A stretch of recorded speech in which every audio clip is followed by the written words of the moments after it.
नमस्कार विद्यार्थी मित्रों, आज हम चैप्टर नंबर 3 में कक्षा 8 में 3.1 की ओर हम बढ़ रहे हैं बच्चों।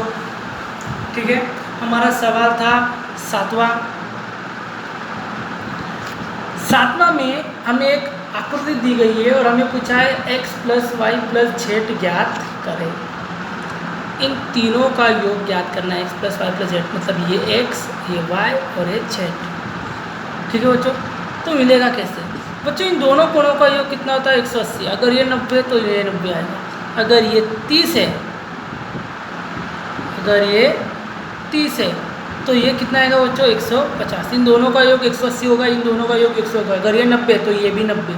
अगर ये 30 है तो 150, दोनों का जोड़ देखो 150 हो रहा है। ठीक है बच्चों, अब हमें क्या ज्ञात करना है बच्चों? y ज्ञात करना है। अब y कैसे हम ज्ञात करेंगे बच्चों? ये y जो है ना, ये x इन दोनों के योग के बराबर होता है।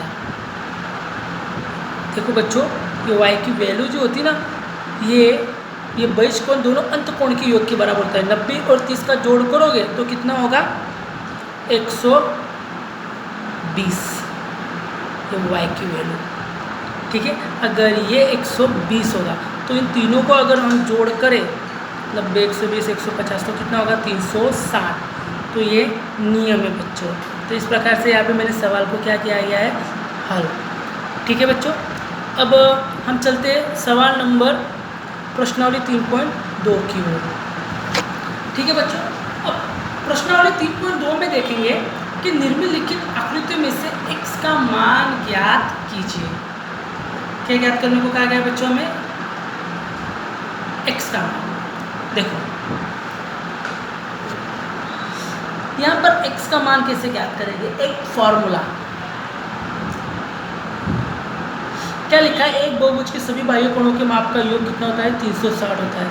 सभी बाह्य कोण का माप 125 बाहर है, 125 बाहर है और ये x भी बाहर है। इन तीनों कोणों का योग कितना होगा? 360 होगा। सभी बाह्य कोणों का माप का योग कितना होता है? 360। तो 125 प्लस 125 प्लस x कितना होगा? बराबर 360। 125 125 250, 250 प्लस में दूसरे और माइनस में 360 में से 250 गया 110। x की कीमत कितनी आएगी? 110। ये हमारी आंसर है बच्चों। अब नेक्स्ट क्वेश्चन की ओर बढ़ते हैं।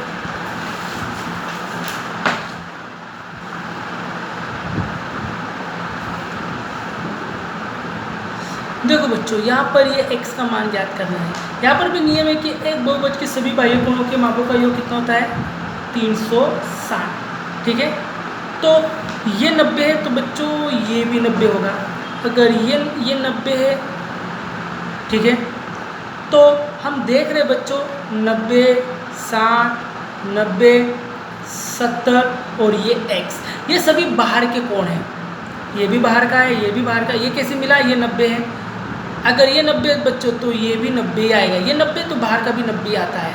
90, 60, 90, 70 और x का जोड़ करेंगे तो कितना होगा? 360। क्यों सर? सभी बाह्य कोणों का योग 360 होता है। ठीक है, तो अब 90, 60, 90, 70 का जोड़ करें तो 310 होता है। 310 प्लस में दूसरी ओर माइनस में 360 में से 310 गए, कितने हुए? 50। तो x की कीमत कितनी है बच्चों? 50। तो यहाँ पर x की कीमत कितनी आएगी? 50 होनी चाहिए। ठीक है बच्चों, अब नेक्स्ट क्वेश्चन की ओर बढ़ते हैं। एक समबाहु बहुभुज के प्रत्येक बाह्य कोणों के माप ज्ञात कीजिए जिसकी भुजा 9 और 15 हो। मतलब बच्चों, कोई एक चतुर्भुज है, एक समबाहु बहुभुज है, हमें उसके प्रत्येक कोणों का माप ज्ञात करना है। अगर उसकी 9 भुजा होगी तो उसके कोणों का माप कितना होगा? देखो, यहाँ एक समबाहु की सभी बाह्य भुजाओं के मापों का योग कितना होता है? 360 होता है। याद रखना बच्चों, ये एक नियम है कि समबाहु के सभी बाह्य कोणों का माप कितना होता है? 360। और भुजाओं की संख्या कितनी है? 9। अगर 9 को 360 बटे में 9 करो बच्चों, 9 को अगर 360 से भाग देंगे तो कितना आएगा? 40। तो सभी के बाह्य कोण जो होंगे ना बच्चों 40-40 की हो गए। बराबर है। देखो, अगर 15 हो गए तो 15 को क्या करो? 360 बटे में n यानी क्या बच्चों? भुजा। तो n की जगह पे 50 रखो, 50 को 360 से भाग दो, कितना आएगा? 24। तो सभी बाह्य कोणों के माप कितना होगा? 24 होगा बच्चों। ठीक है, तो इस प्रकार से आपको ये याद रखना है और नोटबुक में भी लिखना है। तीसरा, एक सम बहुभुज की कितनी भुजाएं होगी यदि एक बाह्य कोण का माप 24 हो। क्या पूछा है, एक सम बहुभुज की कितनी भुजाएं होगी यदि बाह्य कोण का माप 24 हो। अगर सभी की बाह्य भुजा 24 हो तो उसकी कितनी भुजा होनी चाहिए। तो सूत्र याद रखो बच्चों, 360 बटे में n। बाह्य कोणों का माप बराबर 360 बटे में n। बाह्य कोणों का माप कितना है 24, तो n 24 की जगह पे चला जाएगा, 24 n की जगह पे आ जाएगा। तो 24 यदि 360 से भाग दे तो भुजाओं की संख्या हमें मिल जाएगी। मतलब 24 को 360 से भाग देंगे तो भुजाओं की संख्या हम ज्ञात कर सकते हैं बच्चों। ठीक है, अब बात करते हैं प्रश्न क्रमांक 4 की। एक सम चतुर्भुज की भुजाओं की संख्या ज्ञात कीजिए जिसका प्रत्येक अंतकोण 165 का है। प्रत्येक कोण 165 का हो तो कैसे ज्ञात करेंगे बच्चों। तो बाह्य कोण ज्ञात करने के लिए भी ये नियम होना चाहिए। ठीक है, तो क्या करना है आपको, यहाँ पर एक समबाहु प्रत्येक अंतकोण का माप कितना दिया है 165 और एक समभुज के प्रत्येक बाह्य कोण का माप कितना होता है बच्चों 185 में से 165 घटा दो तो आपको 15 मिलेगा। और आपको क्या करना है, इस 15 को 360 से भाग दोगे तो आपको 24 उसकी भुजाओं की संख्या आपको प्राप्त होगी। तो इस प्रकार से आप इसे हल कर सकते हो। नेक्स्ट क्वेश्चन की ओर बढ़ते बच्चों, 5वां। क्या एक ऐसा सम बहुभुज संभव है जिसका प्रत्येक बाह्य कोण का माप 22 हो। तो बच्चों सीधा है कि 22 को 360 से आप क्या कर दो, भाग दे दो, तो जो संख्या बनेगी उससे पता चलेगा। अब